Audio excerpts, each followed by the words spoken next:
हमसे किसी ने प्रश्न किया, एक शिव प्रताप सिंह है आगरा से, इन्होंने पत्र भेजा कि बहुत जीवन में कठिनाइयां आती हैं, गुरुजी प्रणाम, हम आपकी कथा बहुत सुनते हैं, बहुत प्रश्नों के उत्तर हमने पाए।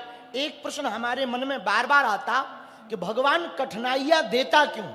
हम सब भगवान की संतान है, पर भगवान कठिनाइयां क्यों देता है? कारण क्या है? कृपा करके इसको समझाने की कृपा करें और कठिनाइयों से कैसे बचें ये भी बताएं। शिव प्रताप एक बात बोलें बेटा, कठिनाइयों से तो कोई नहीं बच सकता है। प्रभु राम भी अपने चित्रकूट में रहे, वो भी कठिनाइयों में रहे। जब भगवान राम भी कठिनाइयों में रहे तो हम लोग तो आम हैं, हम लोग कहां से बच जाएंगे भैया?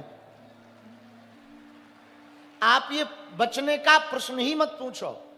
और कल तो हम चित्रकूट में थे, रात को हमने कांतानाथ जी की परिक्रमा की, रात को राम घाट पे बैठे, आहा क्या आनंद है। और 3 बजे बांदा घुसे आए।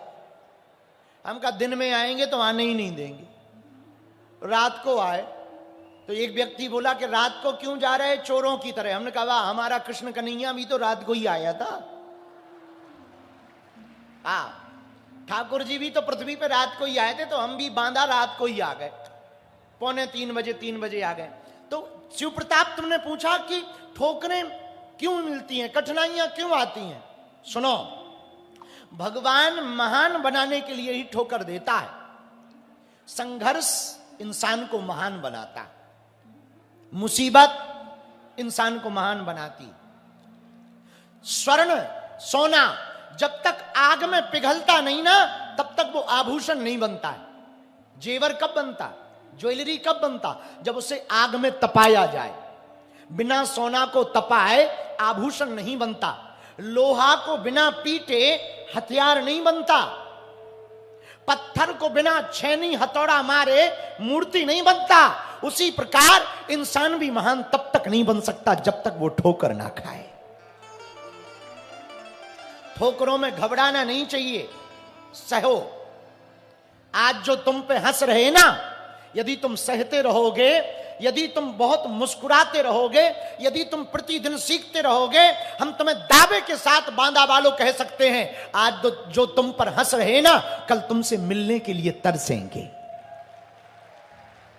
यदि आज तुम मुसीबतों को सह लोगे, तो जो तुम्हें आज गाली दे रहे ना, हमारी बात तुम कान खोलकर सुन लेना बांदा वालों, जो तुम पर हंस रहे, जो तुम्हें गाली दे रहे, तुम सहते रहना, भगवान पर भरोसा रखना।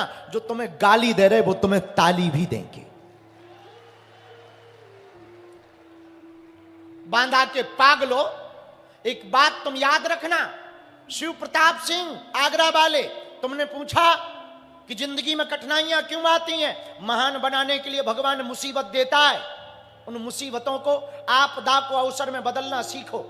किसी गांव से एक आदमी चला जा रहा था, महाराज, किसी गांव से एक आदमी चला जा रहा था। आज कथा में पहाड़ी बाबा भी विराजमान हैं और परमेश्वर दास जी भी महाराज जी विराजमान हैं। आपके चरणों को हम प्रणाम करके भगवान एक बात कहें। एक गांव में आदमी जा रहा था, उसका पैर एक पत्थर में लगा। पत्थर में लगा तो वो पत्थर उचट कर एक फूल के पास पहुंच गया, पुष्प के पास। और जैसे ही पुष्प के पास पहुंचा ना, तो फूल हंसने लगा।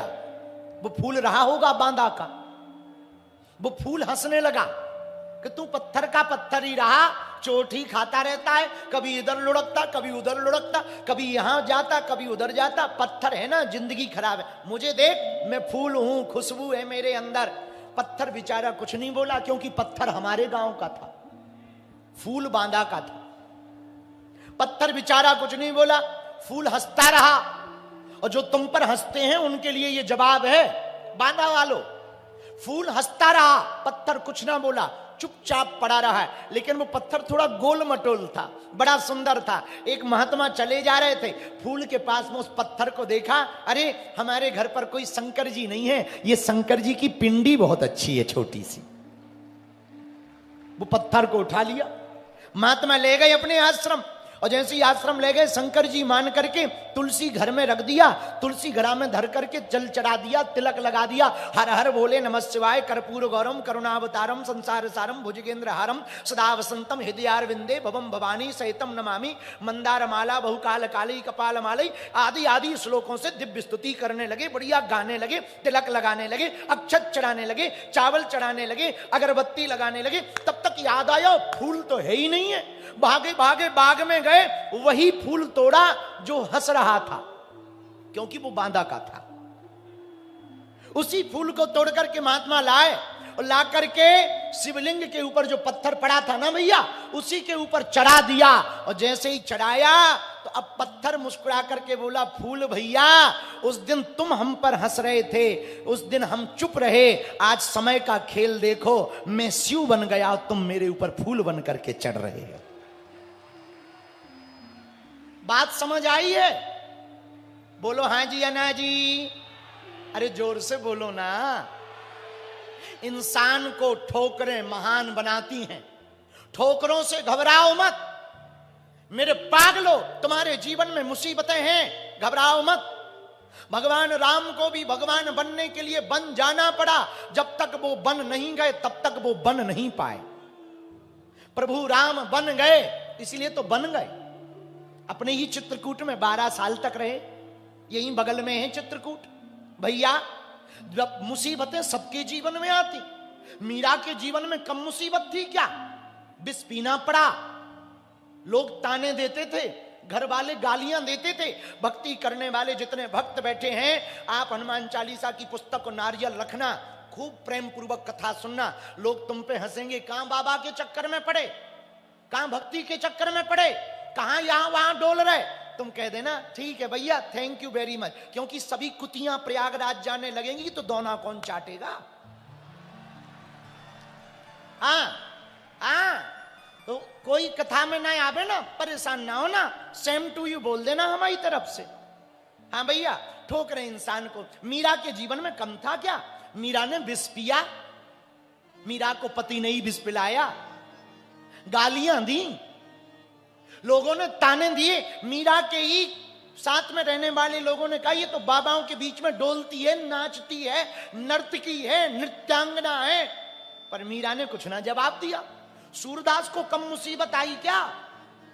भैया सूरदास जी को भी धक्के दिए, महावीर को पत्थर मारे, पत्थर। अपने ही बगल में, यहां बांदा के बगल में राजापुर है, प्रयागराज के पास, वहां एक महात्मा का जन्म हुआ, तुलसीदास जी का। उनको भी कम मुसीबत झेलनी पड़ेगा क्या?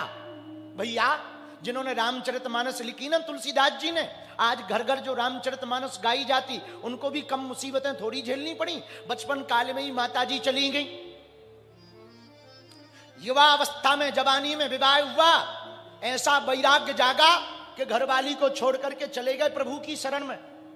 कई लोग हमारे पास आते हैं, बोले गुरुजी आप तुलसीदास जी की महिमा गाते हो, तुलसीदास जी की तो महिमा कम है, उनकी पत्नी की ज्यादा है। हमने कहा क्यों? बोले वाह, तुलसीदास जी को तुलसीदास तो उनकी पत्नी ने बनाया, न पत्नी डांटती न तुलसीदास जी तुलसीदास बन पाते। हमने कहा भैया डांट खाने से यदि तुलसीदास बनते होते तो आज घर घर तुलसीदास बैठे होते। कितने लोग डांट नहीं खा रहे, ये तो उनके पूर्व जन्म की भक्ति का प्रताप है। लेकिन रामचरितमानस लिखने के बाद भी क्या उनके जीवन में मुसीबतें कम हुई? बोलो, अरे बोलो ना, क्या कम हुई? उनको भी परीक्षा देनी पड़ी। बोलो हाँ जी या ना जी? माता सीता जी को भी अग्नि की परीक्षा देनी पड़ी। बोलो हाँ जी या ना जी? और तो ठीक है, थॉमस एडिसन जिसने बल्ब का आविष्कार किया, विदेशी वैज्ञानिक, बल्ब का आविष्कार करने वाले थॉमस एडिसन को भी 9,999 बार अपना जो प्रयोग बल्ब बनाने का किया वो विफल हुआ उसका। 9,999 बार, 10,000वां उसका सफल हुआ प्रयोग। भैया कौन ऐसा जीवन में है जिसे कठिनाइयों से नहीं जूझना पड़ा? किसको सरलता से जिंदगी मिलती है? शिव प्रताप, तुमने पूछा कि कठिनाइयां क्यों है? इन महापुरुषों से ही देख लो, किनको कठिनाइयां नहीं है? सबको कठिनाइयां हैं। बुद्ध को भी कठिनाइयां रही, जो बुद्ध हैं, भगवान के अवतार माने गए, उनको को भी कठिनाइयां, अरे स्वयं ब्रह्म को भी इस पृथ्वी पर आकर कठिनाइयां भोगनी पड़ी। बिना चोट खाए ना कोई महान बन नहीं सकता है। चोट मिले ना घबराओ मत, धैर्य मत तोड़ो। जिसके अंदर धैर्य है वो सफल है। आज तुम बागेश्वर बाबा का नाम सुनकर आए हो, बाबा बाबा बागेश्वर बाबा ऐसा वैसा। भैया हमको भी 12 साल तक अंधेरे में रहना पड़ा, झोपड़ी में, कोई नहीं पूछता था। तुम्हारे बगल में ही गांव है हमारो, कहूं दूर के ना भैया, छोटे से गांव के हैं भैया। उस गांव में हमारी औकात हमें पता है। आज आप बुला रहे, हमारे प्रवीण जी जो कथा जजमान है, इतने श्रद्धा पूर्वक इतना बड़ा पंडाल लगाया, रुकने की व्यवस्था की, पूरी व्यवस्था देख रहे, घर घर जाकर के पीले चावल बांटे, उनके पूरे परिवार ने सेवा की, बहुत अद्भुत व्यवस्था की। भैया आज तो लाखों लोग आ गए, पर हमारे जीवन में हमें पता है हमने क्या क्या भोगा। हमारा गांव का सरपंच भी हमें बैठने को नहीं पूछता था, हमारे गांव का सरपंच भी हमें कुर्सी नहीं देता था। आज तो प्रधानमंत्री आ रहे बागेश्वर धाम पर, राष्ट्रपति जी आ रहे, देश का कोई भी विषय होता है पूछा जाता है। भैया ये हमारी कृपा नहीं है, ये बालाजी की कृपा है। ये बात हम इसलिए बताना चाह रहे हैं। शिव प्रताप, तुमने पूछा कठिनाइयां क्यों आती हैं? सबके जीवन में आती हैं और भोगना पड़ता है। कठिनाइयां तो आएंगी, बिना चोट खाए आप महान नहीं बन सकते हो। यदि आपको महान बनने का शौक है ना, कठिनाइयों को झेलो और मुस्कुराओ। उसके बाद एक और प्लस पॉइंट, दिक्कतें आएंगी और तुम मुस्कुराओ। मतलब सीधी सी बात है, आदमी बेइज्जती करे और तुम हंसो, इतने कमीने बनो। हाँ सच बोल रहे हैं भैया, जिंदगी सरल थोड़ी है, बड़ी कठिन है जिंदगी भैया, बहुत कठिन। हमको ही देख लो, हमारे नाम से कई फेक वीडियो बना करके रोज हमको 500 किलोग्राम में गालियां दी जाती। इसके बावजूद आज हमने किसी के बाप के बैल छोड़ रखे का? किसी के बाप के बैलवा छोड़ लेगा? किसी के बाप के बैला नहीं छोड़े। हमें जो मिलता है कन्यादान कर देते हैं, कन्या विवाह कर देते हैं, हॉस्पिटल बना देते हैं, कैंसर हॉस्पिटल बना रहे हैं, अस्पताल बना रहे हैं, मंदिर की जगह अस्पताल, फिर भी गाली खा रहे हैं। किसी के कक्का का हमने ले रखा क्या? लेकिन इसके बाद भी हंस रहे कि सेम टू यू बेटा। ये बात बताकर हम तुमको अपनी महिमा नहीं बताना चाह रहे, ये बात बताकर हम कहना चाह रहे, बिना चोट खाए कोई महान बन नहीं सकता है। बालाजी महाराज के कृपा पात्र